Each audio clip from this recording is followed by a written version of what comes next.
शादी की पहली रात ही मेरे बेटे के कमरे से चीखों की आवाज आती और सुबह होते ही दुल्हन तलाक ले लेती है।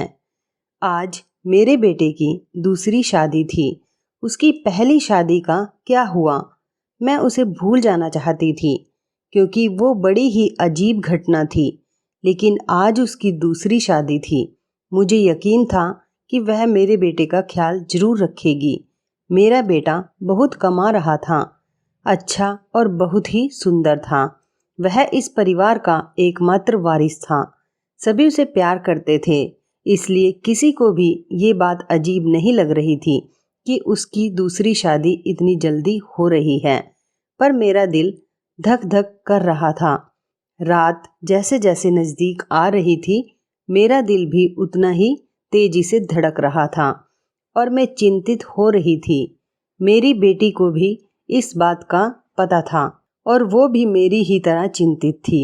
वो बोली कि अगर आज भी ऐसा ही हुआ तो फिर क्या होगा। मैंने कहा, अपने मुंह से कुछ अच्छा निकालो, मैं पहले से ही चिंतित हूँ। अब तो सभी मेहमान भी आ गए हैं। पिछली बार देश में एक महामारी के कारण इतने लोगों को आमंत्रित नहीं कर सके थे, लेकिन इस शादी में सभी रिश्तेदार बहुत उत्साह के साथ आए थे। इसलिए लोग पिछली शादी के बारे में ज़्यादा नहीं जानते थे और यह भी नहीं जानते थे कि ऐसा क्या हुआ कि उन्हें फिर से शादी करनी पड़ी। मेरा बेटा भी खुश था। कोई समस्या नहीं थी क्योंकि उसकी दूसरी पत्नी पहली पत्नी से कहीं ज़्यादा खूबसूरत थी और उम्र में भी छोटी थी, तो उसे तो खुश होना ही चाहिए था। सर्दी का मौसम था। ज़्यादातर मेहमान घर में ही ठहरे हुए थे। समारोह बाहर हो रहा था। नाच गाना चल रहा था। लोग आपस में हंसी मजाक कर रहे थे। मैंने अपनी जेठानी से कहा, दुल्हन दूसरे शहर से आई है, बहुत थक गई होगी। मुझे लगता है उसे दूल्हे के कमरे में नहीं भेजना चाहिए। मेरी जेठानी ने कहा, तुम्हें क्या हो गया है? उनकी अभी अभी शादी हुई है और तुम हो कि उनकी रात तक खराब करना चाहती हो। मानती हूँ शादी ब्याह में थकावट हो ही जाती है, लेकिन नया खून है। कॉफ़ी कूफ़ी पिला दो, फ्रेश हो जाएंगे और फिर सुबह रिसेप्शन भी तो है। मैं बोली, वो थक जाएगी बेचारी। मेरी जेठानी ने कहा कि आजकल कोई भी इतना नहीं थकता। लड़कियों को तो अपनी शादी का बहुत शौक होता है। अपने बेटे के कमरे में भेज दो।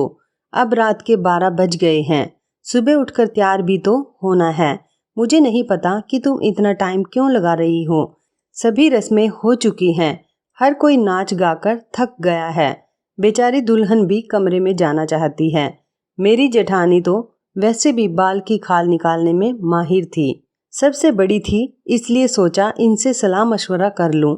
लेकिन उन्होंने मुझे ही अपनी बातें बता दी और फिर उसने खुद ही कहा कि अब वो दुल्हन कमरे में जाएगी। दुल्हन को कमरे में ले जाया गया। बाकी सबको कमरे से निकालकर मैं थोड़ी देर दुल्हन के पास ही बैठ गई। मैंने कहा, बेटा, तुम अपने परिवार में सबसे बड़ी हो। तुम बहुत ही धैर्यवान लड़की हो, इसलिए मैं तुम्हें पसंद करके आई थी। देखो बेटा, जब शादी होती है तो कुछ चीज़ें ऐसी होती हैं जो हमें पसंद नहीं आती, लेकिन मेरी बच्ची, तुम थोड़ा सब्र करना। उसने कहा कि मुझे समझ नहीं आ रहा कि आप क्या कह रही हैं। मैंने कहा कि अगर मेरा बेटा कुछ उल्टी सीधी बात करता है तो उसकी बातों पर ध्यान मत देना। कमरे की बात कमरे में ही रखना। सुबह मुझे बता देना। मैं तुम्हारी प्रॉब्लम को सुलझाने की कोशिश करूंगी। मेरी बात सुनकर वो थोड़ा घबरा गई थी कि मैं किस विषय पर बात कर रही हूँ। वो थोड़ा घबराई हुई सी बोली। फिर उसने कहा, ठीक है, मैं पूरी कोशिश करूँगी। अब इस घर की इज्जत मेरी भी इज्जत है। मैं दुल्हन का हाथ थपथपाकर बाहर आ गई। सब अपने अपने बिस्तर पर सोने चले गए थे। घर में बहुत सन्नाटा था क्योंकि सब बहुत थक चुके थे, इसलिए सब सो चुके थे। जाड़े की रातें वैसे भी शांत होती हैं, लेकिन मैं सो नहीं पा रही थी। बहुत देर बाद आखिर मैं सोने चली गई, लेकिन मेरी आंखों में नींद नहीं आ रही थी और मेरी आंखें बार बार घड़ी की ओर ही देख रही थी। काश सुबह जल्दी हो जाती तो मेरी सारी चिंताएं खत्म हो जाती। लेकिन जैसे ही 2:30 बजे मैंने कुछ जोरदार चीख सुनी और उसके बाद ही मुझे पता चल गया कि अब क्या होने वाला है। उसके बाद वो बार बार चीखें शुरू हो गई। यह एक लड़की के चीखने की आवाज़ थी और वो लड़की कौन हो सकती है मैं अच्छी तरह जानती थी। सभी मेहमान भी धीरे धीरे उठने लगे थे। अचानक मेरे बेटे के कमरे का दरवाज़ा खुला और मेरी बहू पागलों की तरह चीखती हुई बाहर भागी। उसे पता ही नहीं चला कि उसके पास तो दुपट्टा भी नहीं है। अस्त व्यस्त कपड़ों में बाहर भागती हुई आई थी। वो घर से बाहर भाग जाना चाहती थी। तब कुछ औरतों ने उसे पकड़ लिया और कहा, बेटा क्या हो गया, अपने आप को संभालो। सब उसको संभालने लगे, लेकिन वह बेहोश हो गई थी। जब कोई बेहोश होता है तो उस पर पानी के छींटे वगैरह मारे जाते हैं, लेकिन मेरी बहू तो पानी के छींटे मारने पर भी होश में नहीं आ रही थी। उसका पूरा शरीर ठंडा पड़ गया था। उसे फौरन अस्पताल ले जाया गया। मैं उसे अस्पताल ले जाना नहीं चाहती थी क्योंकि फिर से वही तमाशा बन जाता, लेकिन और कोई चारा नहीं था। बेचारी बच्ची किसी भी तरह होश में नहीं आ रही थी। उसके माँ बाप को भी बुला लिया। उन्होंने भी एक दूसरे के कानों में बातें करनी शुरू कर दी। पता नहीं हमारी बेटी को क्या हो गया है, पता नहीं उसके साथ क्या सलूक किया है। वो सब लोग मुझे अजीब सी नज़रों से देख रहे थे। सवाल ही सवाल थे हर तरफ और मैं परेशान सी हॉस्पिटल में घूम रही थी। मैंने घर आकर अपने बेटे से पूछना चाहा कि अब उसने क्या किया है, तो वह कमरे में ही नहीं था। उसका फ़ोन भी बंद था। कमरे की हालत तो बिल्कुल नॉर्मल थी। कोई भी ऐसी हरकत नहीं लग रही थी कि जैसे कोई चीज़ टूटी हो या उसने अपनी बीवी पर हाथ उठाया हो।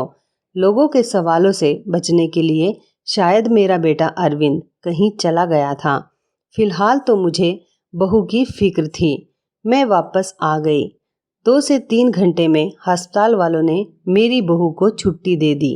मेरी बहू हमारे घर नहीं आना चाहती थी।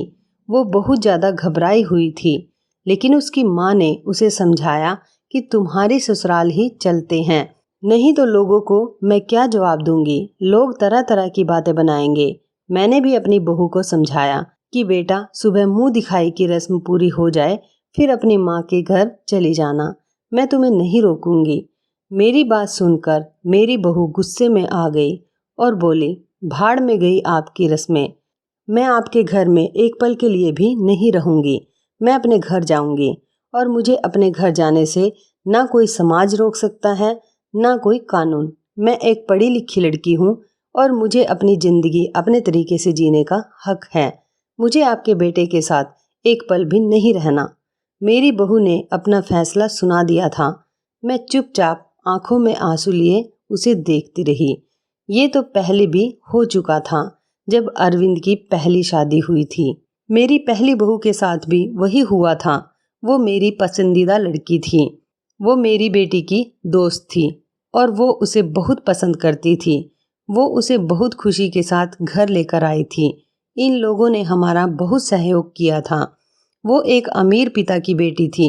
वो बहुत अच्छी लड़की थी। मुझे भी उसका घराना अच्छा लगता था। कुछ ही दिनों में मैंने महसूस किया था कि जैसे वो अरविंद को पसंद करने लगी हैं और शायद इसलिए रिश्ता भेजा गया था। लेकिन शादी के बाद उसके साथ भी ऐसा ही हुआ था। शादी की पहली रात वो भी चिल्लाते हुए कमरे से बाहर भागी थी और उसके बाद मेरे बेटे की शक्ल देखने से भी मना कर दिया था। सबने उसे बहुत समझाया कि बेटा अपनी ज़िंदगी के बारे में तो सोचो, लेकिन उसने कहा कि मेरी ज़िंदगी तो बर्बाद हो गई है। और अब इस लड़की को भी समझाया जा रहा था, लेकिन वो भी कह रही थी, अगर मैंने नहीं रहना तो मैं नहीं रहूँगी आपके बेटे के साथ। मेरा बेटा भी कोई जवाब नहीं दे रहा था। पता नहीं कहाँ चला गया था। लड़की का बाप बार बार कह रहा था कि उस व्यक्ति को बुलाओ, हम उससे पूछें कि उसने हमारी बेटी के साथ क्या किया है। अरविंद घर आ चुका था। सब उस पर सवालों की बौछार कर रहे थे, लेकिन उसने चुप्पी साध ली थी। कुछ भी नहीं बोल रहा था। थक हार कर सब खामोश हो गए। लड़की के माँ बाप भी अरविंद को भला बुरा कहकर और धमका कर चले गए। वो अपनी बेटी को भी साथ ले गए। अच्छा खासा तमाशा हो गया था। सब मेहमानों के सामने हमारी नाक कट गई थी। लड़की के माँ बाप ने हमारी बेइज्जती करने में कोई कसर नहीं छोड़ी थी, लेकिन अरविंद अपने मुंह से एक शब्द भी नहीं बोल रहा था। अरविंद के पिता तो पहले ही इस दुनिया से जा चुके थे। सारी बेइज्जती मुझे अकेले ही सहनी पड़ी। घर में जमा लोगों ने भी हमें अच्छी खासी बातें सुना डाली थी। लड़की की माँ तो काबू में ही नहीं आ रही थी।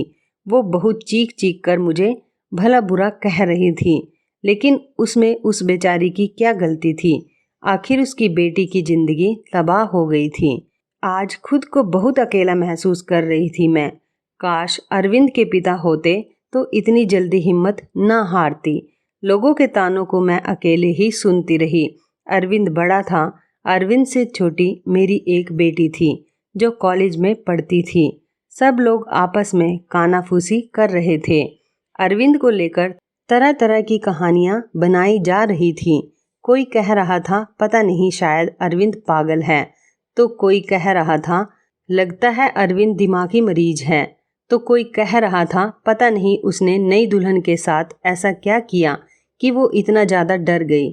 जितने मुंह उतनी बातें थी, लेकिन मेरे पास इन सब का कोई जवाब नहीं था। जब लोगों को असल वजह पता ना हो तो वो खुद की कहानियां बना लेते हैं, और खुद की बनाई हुई उल्टी सीधी कहानियां सच से कहीं ज़्यादा खतरनाक होती हैं।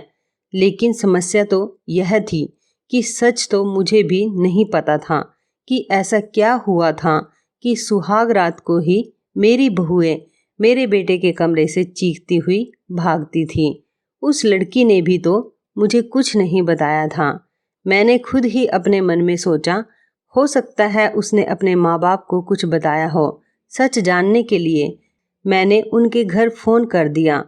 भले ही वो हमसे रिश्ता ख़त्म कर गए थे, लेकिन इंसानियत के नाते ही मैंने उसका हालचाल लेने के लिए फ़ोन किया। फ़ोन लड़की की माँ ने उठाया था। मैंने पूछा, अब कैसी तबीयत है आपकी बेटी की? मेरी आवाज़ सुनते ही वो भड़क गई थी और बोली, मेरी बेटी अब तक ठीक नहीं हुई है। खबरदार जो आगे से आपने फ़ोन किया। ये सब सुनकर मैं बहुत ज़्यादा परेशान हो गई थी। मेरी पहली बहू के साथ भी ऐसा ही हुआ था। मेरी बेटी ने बताया था कि वो कम से कम 6 से 7 महीने तक बीमार रही थी। आखिर क्या प्रॉब्लम थी मेरे बेटे को? मुझे कुछ भी समझ नहीं आ रहा था। क्या कमी थी कि उसकी पत्नियां उससे डरकर भाग जाती थी? अरविंद की बात करूं तो अरविंद बहुत ही सीधा साधा सा बच्चा था।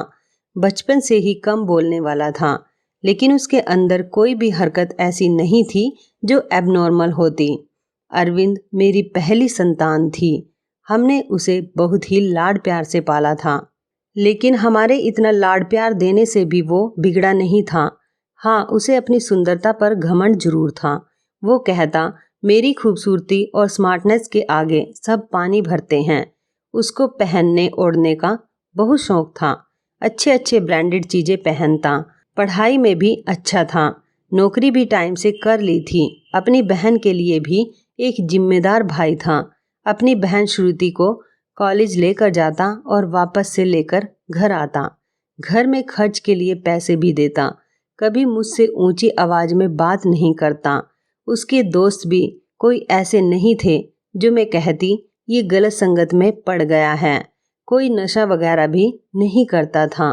बस उसके कुछ ही गिने चुने दोस्त थे। एक सबसे अच्छा दोस्त था जो बाहर विदेश में रहता था। कभी कभी उसे फ़ोन पर बात भी होती थी। मुझसे भी अपने दोस्त की बात करवाता था।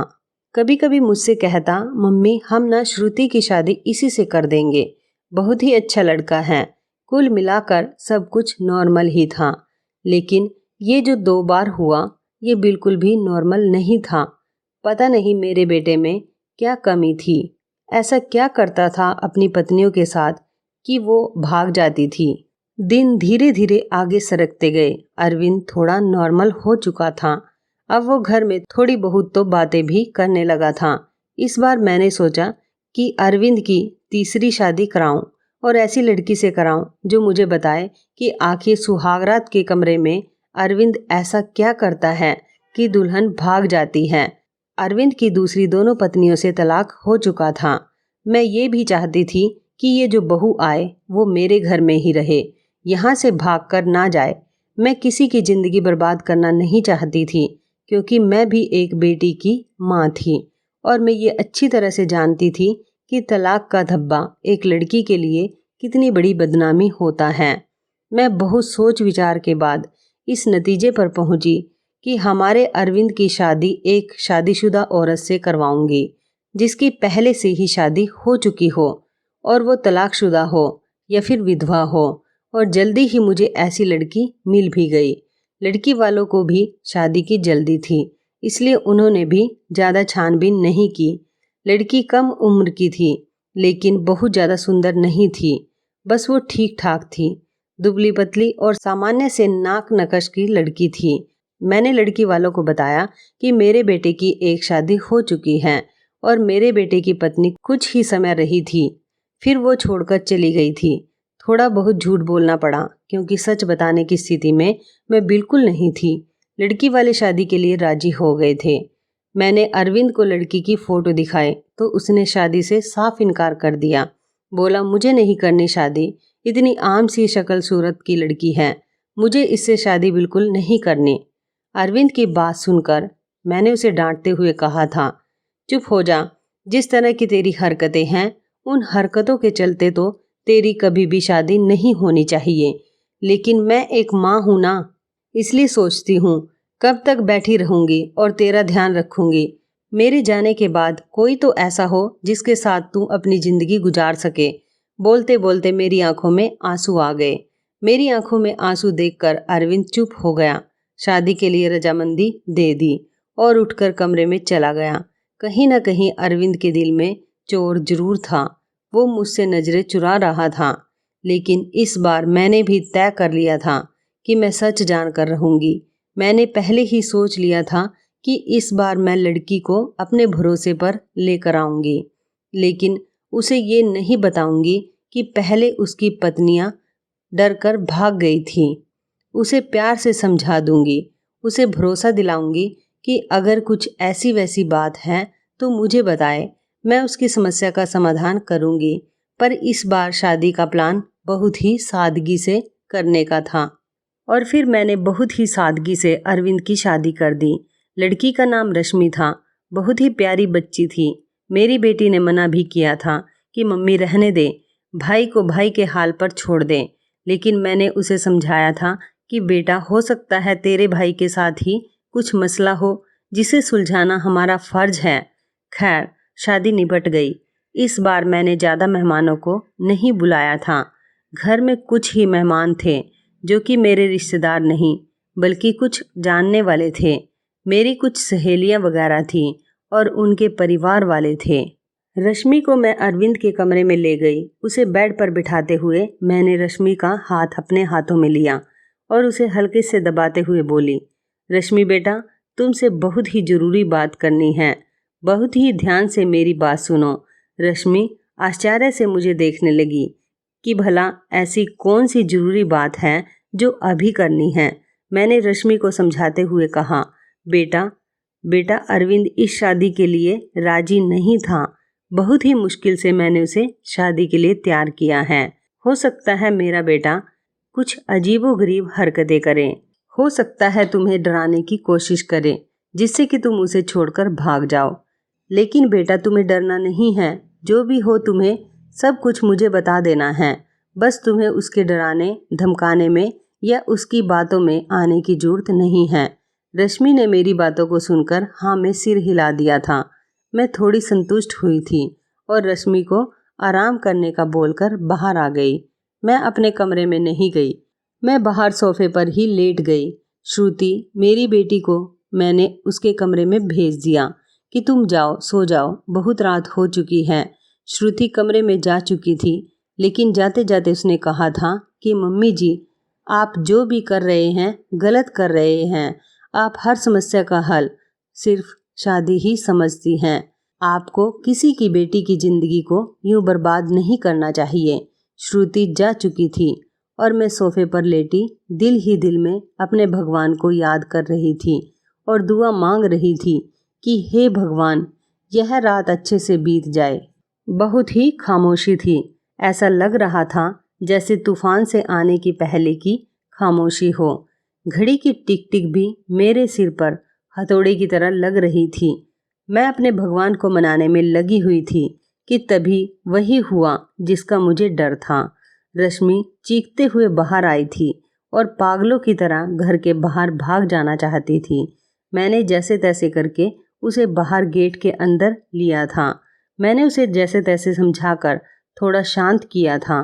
वो कुछ बोलने की स्थिति में नहीं थी। जब थोड़ा शांत हुई तो बदहवासी में बोली कि आपको अपने बेटे की पहले मेडिकल जांच करानी चाहिए थी। अगर आप ऐसा करा लेती तो आपको और मुझे ये दिन देखना नहीं पड़ता। रश्मि तो बहुत ही समझदार थी। उसके पास तो कोई और दूसरा ऑप्शन भी नहीं था। वो तो हर हाल में इस शादी को निभाने की सोचती, लेकिन रश्मि ने भी इस रिश्ते को नहीं निभाया और वो अरविंद को छोड़कर चली गई।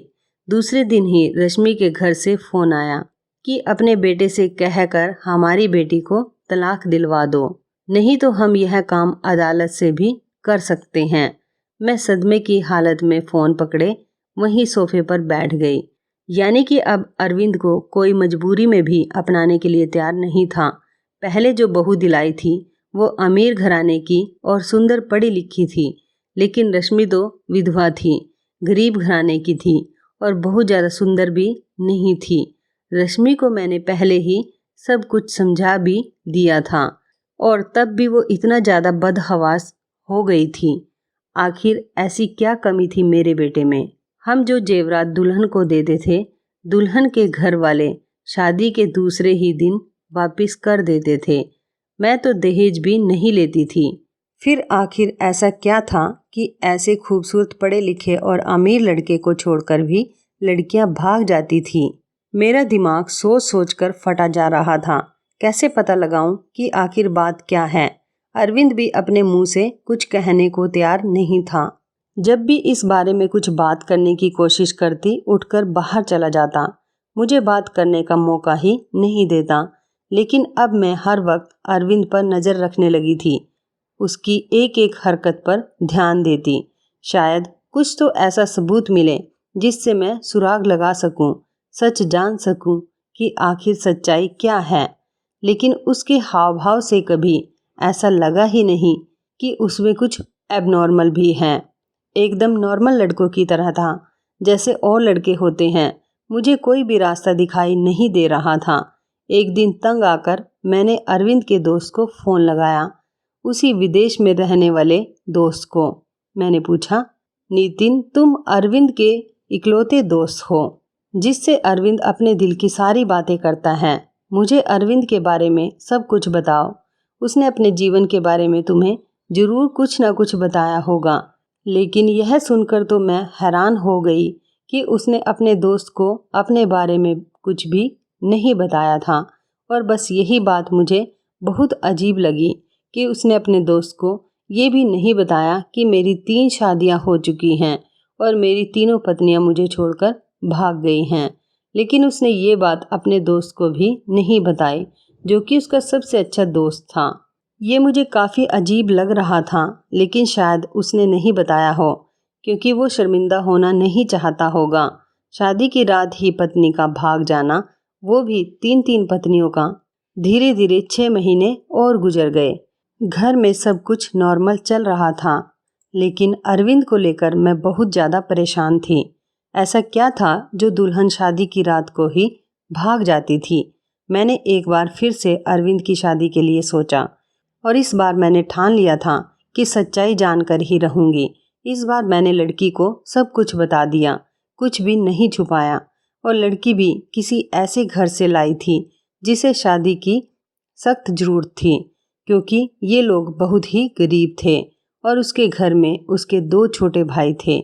मैंने कहा, तुम्हारे दोनों भाइयों की पढ़ाई की जिम्मेदारी मेरे ऊपर है और शादी में भी आप लोगों को कुछ भी खर्च नहीं करना पड़ेगा।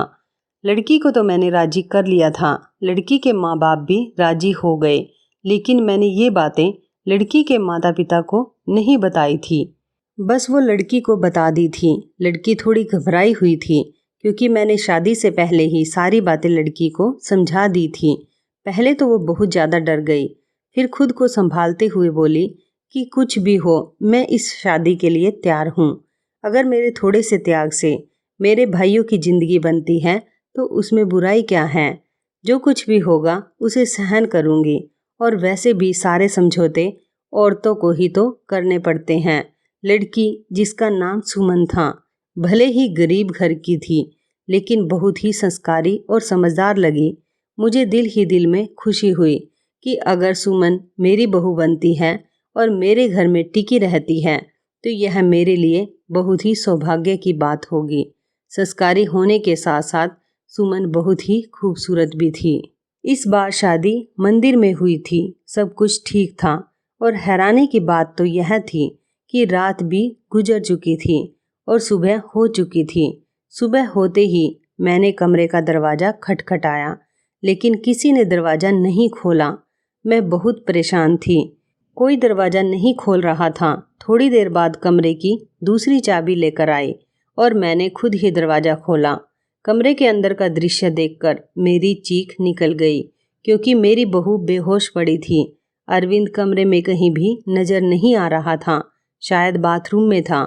मैंने जल्दी से डॉक्टर को बुलाया। डॉक्टर ने कहा कि वो सिर्फ और सिर्फ डर की वजह से बेहोश हुई है। उसके शरीर पर किसी भी तरह के कोई चोट के निशान नहीं हैं। अरविंद के चेहरे से भी चिंता झलक रही थी। ऐसा लगता था कि जैसे वो भी परेशान है। इन सब हालातों में अच्छे से चेकअप करने के बाद और कुछ दवाइयाँ देकर डॉक्टर साहब चले गए थे। डॉक्टर ने कहा था कि सुमन को जल्दी ही होश आ जाएगा। अरविंद भी तैयार होकर अपने ऑफिस के लिए निकल गया था। मैं सुमन के पास ही बैठी रही। थोड़ी देर में सुमन ने आंखें खोल दी थी। होश में आते ही वो बाहर की तरफ भागी थी, यह कहते हुए कि मुझे यहाँ नहीं रहना, मुझे अपने घर जाना है, अपने मम्मी पापा के पास। मैंने सुमन का हाथ पकड़ लिया। सुमन, तुम ऐसा नहीं कर सकती। मैंने तो तुम्हें सारी सच्चाई बता दी थी और तुम मान भी गई थी, फिर तुम ऐसा क्यों कह रही हो? लेकिन सुमन मेरी कुछ भी सुनने को तैयार नहीं थी। रोते हुए बोली, आंटी जी मुझे माफ़ कर दो, मैं मजबूर हूँ, मैं यहाँ नहीं रह सकती। आप बेफिक्र रहें, मैं अपने मम्मी पापा को कुछ नहीं बताऊंगी, सब कुछ हैंडल कर लूँगी। बस आप मुझे इस घर में रहने को ना कहें। लेकिन सुमन, मुझे बताओ तो सही, आखिर ऐसा क्या हुआ था? मैं सच जानना चाहती हूँ। सुमन, तुमने मुझसे वादा किया था कि तुम अरविंद की सच्चाई मुझे ज़रूर बताओगी। आंटी, अरविंद के बारे में मैं कुछ नहीं बता सकती। अगर मैंने अरविंद के बारे में बोला तो वो मुझे जान से मार देगा। मुझे अपनी जान की परवाह नहीं है, लेकिन अरविंद मेरे भाइयों को भी नहीं छोड़ेगा। प्लीज़ मुझे जाने दें। उसकी आंखों में विनती के ऐसे करोड़ भाव थे कि मैं उसे रोक ना सकी। सुमन चली गई थी। मैं इंतजार कर रही थी कि अब कुछ ही देर में सुमन के माँ बाप का फ़ोन आने वाला है, लेकिन ऐसा कुछ भी नहीं हुआ। शायद सुमन ने अपने माता पिता को कुछ नहीं बताया था। अरविंद की तीनों पत्नियों ने तो दूसरे दिन ही तलाक की मांग कर दी थी, लेकिन सुमन ने ऐसा कुछ भी नहीं किया था। इसका मतलब था सुमन अब भी मेरे बेटे की पत्नी थी। मैंने सोचा कि अब मैं अरविंद का चेकअप कराकर ही रहूंगी। अपने होशो हवास में तो अरविंद ऐसा कभी भी नहीं करने देता। इसलिए एक दिन मैंने अरविंद के खाने में नींद की दवाई मिला दी। अरविंद के गहरी नींद में जाते ही मैंने डॉक्टर को फ़ोन कर दिया। डॉक्टर ने अरविंद के कुछ सैंपल लिए और ये बोलकर कि जैसे ही रिपोर्ट आती है मैं आपको बताता हूँ। डॉक्टर चला गया और फिर मैं बेसब्री से अरविंद की रिपोर्ट का इंतज़ार करने लगी। अगले दिन डॉक्टर का फ़ोन आया और उसने कहा कि अरविंद एकदम नॉर्मल है, उसकी सारी रिपोर्ट्स नॉर्मल आई हैं। यह सुनकर तो मेरे आश्चर्य की कोई सीमा ही नहीं थी। अगर अरविंद नॉर्मल है तो शादी की पहली ही रात में उसकी पत्नियां क्यों भाग जाती हैं? सोच सोचकर मेरा दिमाग फटने लगा। कुछ सोचकर मैं सुमन के पास गई। सुमन के माता पिता ने मेरी बहुत इज्जत की। शायद उन्हें सच्चाई का पता नहीं था। उन्हें लगता था कि मैं उनकी बेटी को घर ले जाने के लिए आए हूँ। मुझे देखते ही सुमन डर गई थी। वो हम लोगों के साथ ज़्यादा नहीं बैठी और अंदर कमरे में चली गई। मैं भी सुमन के पीछे पीछे उसके कमरे में आ गई। मुझे देखते ही सुमन बोली, आंटी जी, मैंने आपको पहले भी कहा था कि मैं आपके घर में नहीं रह सकती, फिर आप मुझे लेने क्यों आई हैं? मैंने सुमन को बहुत ही प्यार से अपने पास बिठाया और उसके सामने हाथ जोड़ते हुए बोली, सुमन, मेरी उम्मीद की आखिरी किरण अब तुम ही हो। तुम ही मुझे बता सकती हो कि आखिर मेरे बेटे में क्या कमी है। एक मजबूर माँ तुम्हारे सामने हाथ जोड़कर विनती करती है, प्लीज मना मत करना। मेरी आंखों में आंसू और मेरे जुड़े हुए हाथ देखकर सुमन ने मेरे हाथों को थाम लिया और बोली, आंटी जी, मैं मजबूर हूँ, प्लीज आप मेरे सामने हाथ मत जोड़ें। जब सुमन किसी तरह से सच्चाई बताने के लिए राजी नहीं हुई तो फिर मैंने सुमन से कहा, ठीक है, तुम अपने मुंह से कुछ मत बताओ, मैं खुद अपनी आंखों से देख लूंगी, लेकिन तुम मेरी मदद तो कर ही सकती हो ना। तुम आज रात के लिए मेरे बेटे के कमरे में फिर से रुक जाओ, मैं सारी सच्चाई अपनी आंखों से देख लूंगी। पहले तो सुमन डरती रही, लेकिन मेरे बहुत समझाने पर कि मैं तुम्हारे साथ रहूंगी, तुम्हें कुछ नहीं होगा, वो मान गई थी। मैं सुमन को अपने घर ले आई। सुमन के माता पिता ने बहुत ही खुशी खुशी से अपनी बेटी को विदा किया था। एक बार फिर से सुमन को दुल्हन बनाकर मैंने अरविंद के कमरे में बैठा दिया। अरविंद को मैंने पहले ही फोन कर दिया था कि सुमन घर आ गई है, तुम भी ऑफिस से जल्दी आ जाना, आज मैं घर पर नहीं मिलूंगी, तुम्हारी मौसी की तबीयत खराब है, वहाँ जा रही हूँ और रात भर वहीं रहूंगी। मेरी बात सुनकर अरविंद ने सिर्फ हूँ में जवाब दिया था और फ़ोन काट दिया था। मैं अरविंद के कमरे में ही छुपकर बैठ गई। आज सब कुछ मैं अपनी आंखों से देख लेना चाहती थी। कुछ ही देर में दरवाज़ा खुला था और अंदर कमरे में अरविंद दाखिल हुआ। उसने एक नज़र सजी सवरी बैठी सुमन पर डाली थी और बिना कुछ कहे बाथरूम में घुस गया था। सुमन डरी सहमी सी बैठी थी कि जैसे अभी उठकर भाग जाएगी।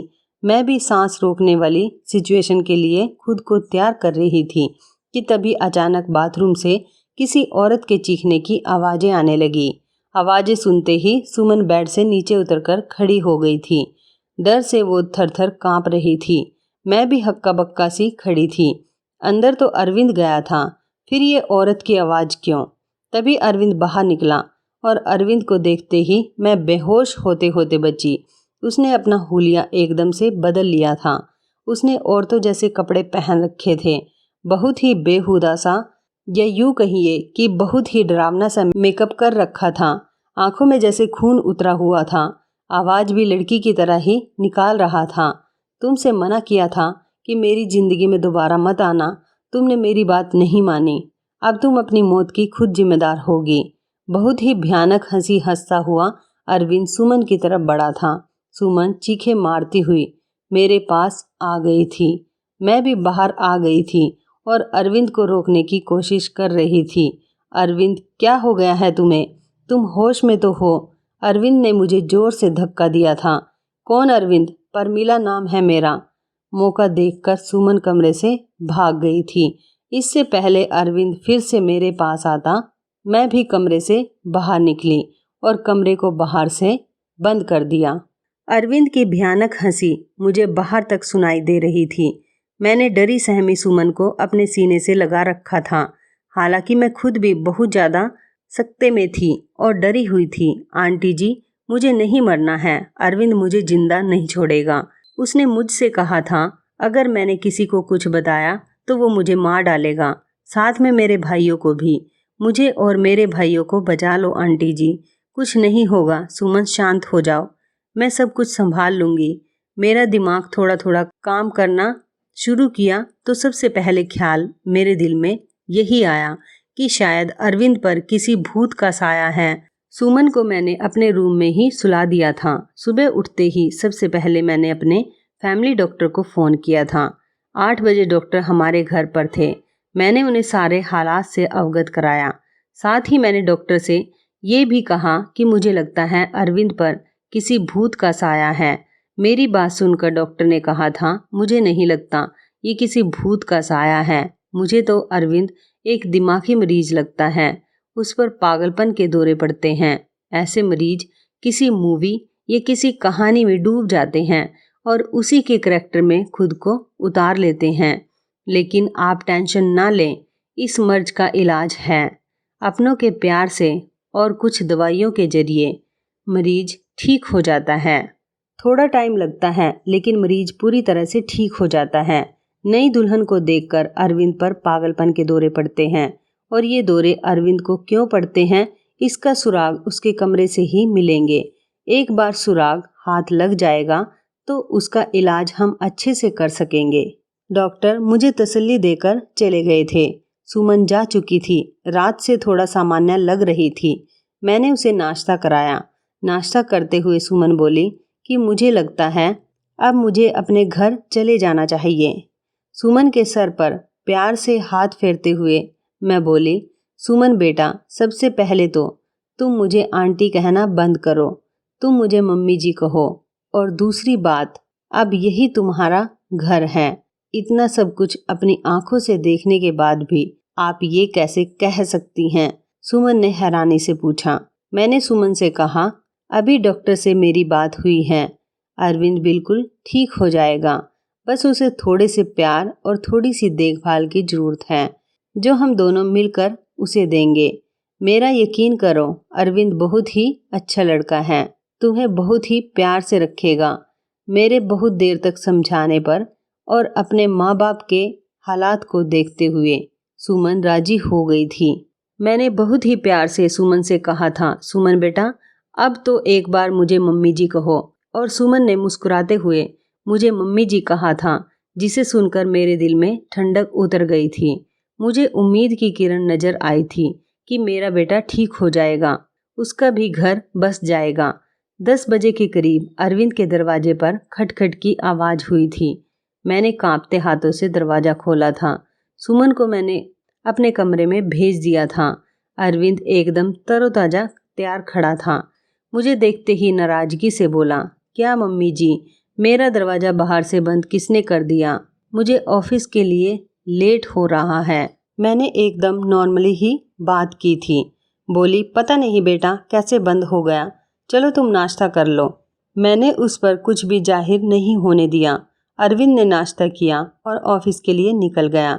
अरविंद के ऑफिस से निकलते ही सबसे पहले मैं अरविंद के कमरे में गई और उसकी तलाशी ली। मुझे ज़्यादा मेहनत नहीं करनी पड़ी। सामने ही बेड पर मुझे कुछ किताबें दिखी। सुमन भी अब मेरे पास आ चुकी थी। सारी किताबें सेम थी। सब किताबों में एक ही उपन्यास था, जिसमें कोई परमिला नाम की लड़की थी। शादी की रात थी। उसके पति ने उसे कमरे से धक्के देकर बाहर निकाल दिया था और अगले ही दिन दूसरी दुल्हन लेकर आया था। परमिला धीरे धीरे दिमागी मरीज बन गई थी। दुल्हन को देखते ही उस पर दौरे पड़ने लगते थे। अब तो किसी शादी में दुल्हन को देखते ही उसे मारने के लिए भागती थी। परमिला के ससुराल वालों ने उसे पागल घोषित कर दिया था और उसे उसके मायके भेज दिया था। दुल्हनों को देखकर परमिला का पागलपन कम नहीं हुआ था और परमिला के करैक्टर में ही अरविंद ने खुद को उतार लिया था। मैंने डॉक्टर को फ़ोन करके सारी बातें बताई। डॉक्टर ने कहा कि आप लोग बिल्कुल भी ना घबराएं, मैं कुछ दवाइयाँ दूंगा और जो उपन्यास अरविंद पढ़ता है वो सारी किताबें आप रूम से बाहर निकाल दें। धीरे धीरे प्यार से अरविंद को समझाना पड़ेगा, उसे परमिला के करैक्टर से निकालना पड़ेगा। धीरे धीरे डॉक्टर की दवाइयों से और सुमन और मेरी मेहनत से अरविंद ठीक होने लगा। सुमन अरविंद के सामने सिंपल सी रहती थी, कोई भी श्रृंगार नहीं करती थी। अरविंद के व्यवहार में बहुत बदलाव आने लगा था। उसकी आंखों में अब सुमन के लिए प्यार देखा था। सुमन कहीं भी जाती, अरविंद की निगाहें उसका पीछा करती थी। अरविंद का इलाज चलते आज 3 महीने हो चुके थे। सुमन ने जैसे मेहनत और लगन से मेरा साथ दिया था, उसकी मैं कायल हो गई थी। कोई बहुत ही अच्छे कर्म किए होंगे जो मुझे सुमन जैसी बहू मिली। सुमन अब भी मेरे साथ मेरे कमरे में ही सोती थी, लेकिन आज मैंने सोच लिया था कि सब कुछ फाइनल हो जाना चाहिए। मुझे पूरा विश्वास है कि अब अरविंद बिल्कुल ठीक हो चुका है। मैंने सुमन से कहा कि सुमन, आज तुम्हें आखिरी कदम और उठाना पड़ेगा। इसके बाद तुम्हारी जिंदगी में खुशियां ही खुशियां होंगी। सुमन नासमझी से मेरी तरफ देखने लगी। फिर मैंने उसे समझाया कि सुमन आज तुम्हें दुल्हन बनकर अरविंद के कमरे में बैठना होगा। मेरी बात सुनकर सुमन डर गई थी, लेकिन फिर जल्दी ही संभल भी गई। शायद उसे भी यकीन था कि अरविंद अब ठीक हो चुका है। वो भी अरविंद की प्यार भरी नज़रों को समझ चुकी थी। सुमन, तुम्हें डरने की कोई ज़रूरत नहीं है। तुम दरवाज़ा खुला रखना। दरवाजे के बाहर ही मैं खड़ी रहूंगी जब तक कि तुम दोनों के बीच में सब कुछ ठीक नहीं हो जाता। जैसे ही तुम्हें कुछ गलत लगे तो फौरन बाहर भाग आना। रात को अरविंद के आने से पहले ही मैंने सुमन को दुल्हन की तरह सजाया। अरविंद के बेड को भी बहुत ही खूबसूरती से सजाया था मैंने। अरविंद के आने का टाइम हो गया था। मैंने सुमन को सजे सजाए बेड पर बैठा दिया और बाहर आ गई। थोड़ी देर में अरविंद भी आ चुका था। खाना खाते हुए अरविंद की निगाहें इधर उधर कुछ ढूंढ रही थी। मैं समझ गई थी कि अरविंद किसे ढूंढ रहा है, लेकिन मैं अनजान बनी रही। कुछ देर में अरविंद खुद ही बोला, मम्मी, सुमन कहीं दिखाई नहीं दे रही, क्या कहीं गई हुई है? मेरे बोलने से पहले ही श्रुति बोल पड़ी, भैया भाभी तो आपके ही। इससे पहले कि श्रुति अपनी बात पूरी करती, मैंने इसे चुप करा दिया। मैंने मुस्कुराते हुए कहा, अरविंद, तुम पहले खाना खत्म करो, उसके बाद अपने कमरे में जाओ तो तुम्हें अपने सवाल का जवाब मिल जाएगा। खाना खाने के बाद अरविंद अपने कमरे में चला गया। मेरा दिल जोरों से धड़क रहा था। अब पता नहीं क्या होने वाला है। हे भगवान, सब कुछ ठीक हो। मैं भी अरविंद के पीछे पीछे चली और बाहर गेट पर ही रुक गई। मैं अंदर कान लगाकर सुनने की कोशिश कर रही थी कि अंदर सब कुछ ठीक तो है। खड़े खड़े मुझे काफ़ी देर हो गई थी, लेकिन अभी तक अंदर शांति थी। और फिर कुछ देर में मुझे सुमन और अरविंद की गुपचुप सुनाई देने लगी, लेकिन प्यार में डूबी हुई सरगोशियाँ। मैं मुस्कुरा दी। मेरे अंदर तक सुकून उतर गया। मैंने मन ही मन भगवान को धन्यवाद दिया और अपने कमरे में आ गई और सुकून से लेट गई। सुबह मेरी आंख देर से खुली। जल्दी जल्दी उठकर किचन की तरफ भागी तो सुमन को किचन में पहले से मौजूद पाया। मुझे देखकर सुमन के चेहरे पर मुस्कुराहट आ गई। सुमन की झुकी हुई नज़रें और शर्मीली मुस्कुराहट से ही मैं पहचान गई कि सब कुछ ठीक है। मैंने प्यार से सुमन के माथे को चूमते हुए कहा, सुमन बेटा, तुम इतनी सुबह किचन में क्या कर रही हो? सुमन थोड़ा शर्माते हुए बोली, मम्मी जी, वो अरविंद को कॉफ़ी चाहिए थी, वही बना रही थी। सुमन को कॉफ़ी बनाता छोड़कर मैं बाहर हॉल में आ गई और सोफे पर बैठकर मैंने आंखें बंद कर ली। आज मेरे अरविंद के और सुमन के जीवन में खुशियां ही खुशियां थी। भगवान मेरे परिवार को किसी की नज़र ना लगे। तो इस कहानी के बारे में आपकी क्या राय है? कमेंट करके ज़रूर बताइएगा। दोस्तों, आपको हमारी ये मज़ेदार कहानी शादी की पहली रात ही मेरे बेटे कैसी लगी? आप हमें कमेंट बॉक्स में ज़रूर बताएं। यदि आपके पास भी ऐसी कोई प्यारी सी कहानी है या फिर ऐसी कोई और कहानी जिससे कुछ शिक्षा मिले, तो आप हमारे साथ उसको ज़रूर शेयर करें। दोस्तों, यदि आपको हमारी ये वीडियो अच्छी लगे तो आप हमारी इस वीडियो को लाइक शेयर ज़रूर करें और ऐसी ही दिल को छू लेने वाली प्रेरणादायक कहानियाँ सुनने के लिए हमारे चैनल को भी सब्सक्राइब करें। यदि आप हमें फेसबुक पर देख रहे हैं तो आप हमारे फेसबुक पेज को लाइक और फॉलो ज़रूर करें। तो दोस्तों, फिर मिलते हैं ऐसी ही ज़बरदस्त कहानी या टिप्स के साथ नई वीडियो में। तब तक के लिए धन्यवाद। आप सभी अपना ख्याल रखना। आपका दिन शुभ व मंगलमय हो।